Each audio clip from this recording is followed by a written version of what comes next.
Despite everything that has happened last year, 2021 was the best year for corporations since it was the most profitable year since 1950. New data shows earnings jumped 35% in 2021, while workers got an 11% bump.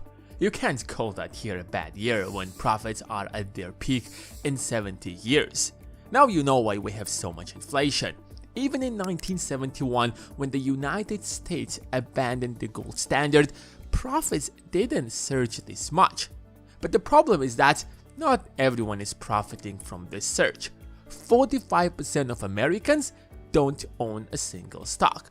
These people didn't just miss the opportunity to profit from this enormous surge, but also felt the effects of massive inflation, which is really unfortunate. But even the 55% who own shares in the stock market don't own much. Most of the stocks are owned by a small minority. The wealthiest 10% of American households now own almost 90% of all US stocks, a record high that highlights the stock market's role in increasing wealth inequality. That's the nature of capitalism. There is always going to be wealth inequality. We have tried multiple systems over the centuries, but we came to a conclusion that capitalism works the best because Soviet Union's experience with socialism was enough to let the world know that a centralized economy isn't sustainable. Even communist China has realized that early and integrated capitalism within its economy. So, if you want to succeed financially, if you want to be in the top 10% of who owns most of the stock market, if you want to master the game of money, then give this video a thumbs up and let's dive in. Number 1. Capitalism. There are a lot of reasons why people are struggling to become financially free, but all of them come down to one basic reason. They don't understand or embrace capitalism. What is capitalism? How does it work? Why is it so important? Capitalism isn't complicated. It's as simple as it could be. All you need to know about capitalism is the capital. Those who have the capital keep getting wealthier, while those who don't keep getting poorer. That's why you keep hearing things such as, the problem with the society today is that the rich keep getting richer and the poor poorer. Because that's how it's designed to be in the first place. And you don't get out of capitalism by reading books or getting better grades or working harder. Yes, all of these steps can help you to build the capital that will keep making you wealthier, but not necessarily.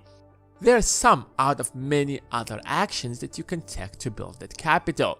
So, if you are thinking or planning to become financially free, you should ask yourself a straight and simple question. How do I build capital? Everything else is irrelevant. The moment you answer that question, you will have a clear guideline on how to get financially free. The good news is that there is only one way to do that. It's by saving money. Either you are going to do that by getting a high-paying job, starting a business, or taking a loan. It doesn't matter. You gotta do what works for you. Some people are so good at the game of money that they can take millions of dollars in debt to use it as a capital to make a fortune and then give it back. Others short stocks in the stock market, which is also one of the ways to use leverage to build capital. But building capital is not enough. It's just the first step. You should also learn how to let that capital work for you. Some people are good at saving money. They can easily save for a wild wedding or an expensive vacation or a car, but then go back to where they started. That's why you should learn how to invest that capital. Once you do these two things, you're going to become one of those rich people who constantly keep getting richer. Number 2. Risk is the foundation of capitalism. When I explain to people what is the stock market and why is it important to invest, the first thing I hear is that it's risky. Why would I do that? What if I lose my money? It is weird that people want to make money but are hesitant to take the risk to do that. You can keep that capital under your mattress, but as you keep spending it, it will run out and you will go back to where you started. But by taking some risks and letting it generate some income, you can let it grow indefinitely. Any form of investment does include some level of risk. The only way to avoid it is to know the future, which is impossible. But what is possible is trying to predict the future based on the facts that we have today. That is how we can take calculative risk. And even then, you can get it entirely wrong. For example, investing in crypto is much riskier than the S&P 500 because one consists of hundreds of pretty stable companies, while the other is volatile and unpredictable.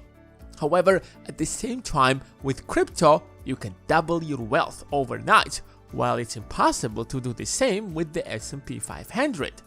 That is why sometimes you can make a fortune with pure luck. The market could be so risky that you can either going to make a fortune or lose everything, such as in the case of Bitcoin back in 2010 or Tesla 7 or 8 years ago. Number 3.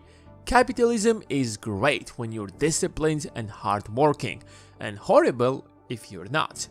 Capitalism isn't great for everyone. It is really bad if you're weak and disciplined because the system rewards those who take risks and work hard. That is why it leads to a lot of wealth inequality, since we are not born equal. We are born with different talents and interests. If your talent is highly demanded in the market, you will be rewarded accordingly, and vice versa. That is probably one of the flaws of capitalism. That is the reason why pure capitalism almost never exists. It's always some form of mixture of capitalism and socialism, especially in Europe when you have high taxes, but in return, decent public transport, free healthcare, together with free education. Even if you take the US, you have public schools and community colleges that heavily rely on government funds. With pure capitalism, no society can survive. Even the military is a form of socialism. You can't expect everyone to build a private army to defend themselves. So we pay taxes to sustain a functioning military that protect us all. We can debate forever that capitalism is far from perfect. And that's absolutely true. Capitalism has never been perfect. It always had its flaws. There are lots of ways it could be improved. But the fact is, we live in this system, and changing the system doesn't happen overnight. It takes decades, an entire generation to create any meaningful change. But time isn't waiting for you. So if you're aiming for financial freedom, you should learn how to win at the game of capitalism as it's today, and not how it should be. Thanks for watching, and see you in the next one.